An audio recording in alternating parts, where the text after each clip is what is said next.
We had a citizen's complaint. Counter drug agents are headed deep into the woods toward A meth cook site dump. pulled to remote southwest Wayne County after a bust at an alleged meth site on the edge of Monticello.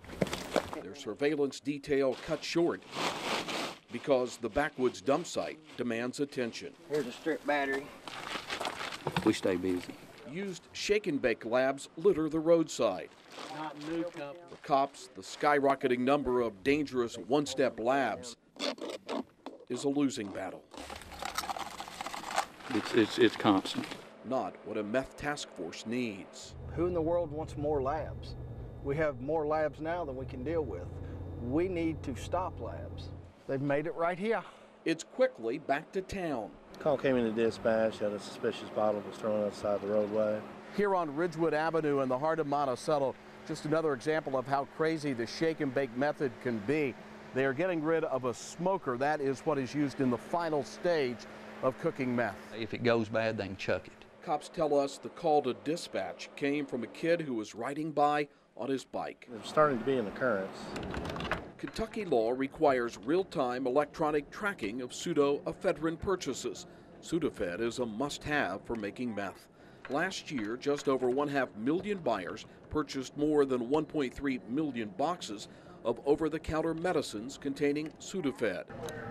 The trade association, which speaks for the pharmaceutical industry, claims the monitoring system has proven to be effective in the fight against meth.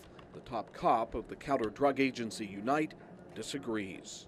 We've tried meth check. It simply doesn't work. Our numbers are through the roof. They keep going up.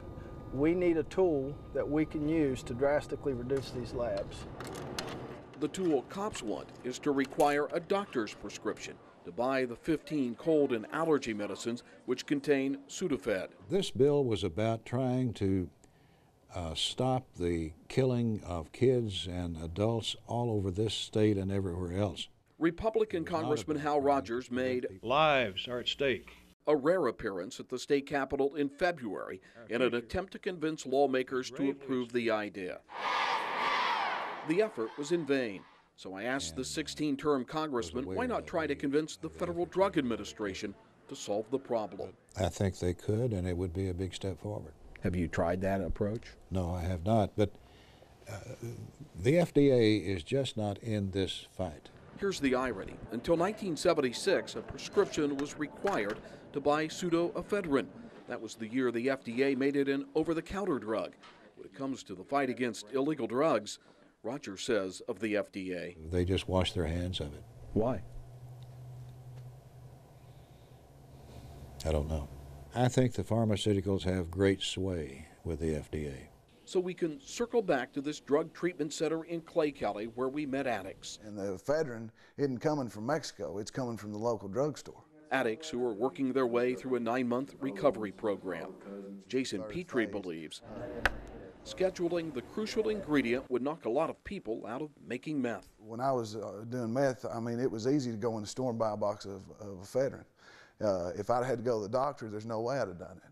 You know, I wouldn't have gone through that. I would have done something else. But ask a self-described pro at cooking clean, strong dope. Like a kingpin status. And Mike Patton will tell you clamping down may slow things down, but it won't stop it. There's always going to be a will and a way to make dope. I mean, the people are so dedicated to it, to making meth, and it's their life.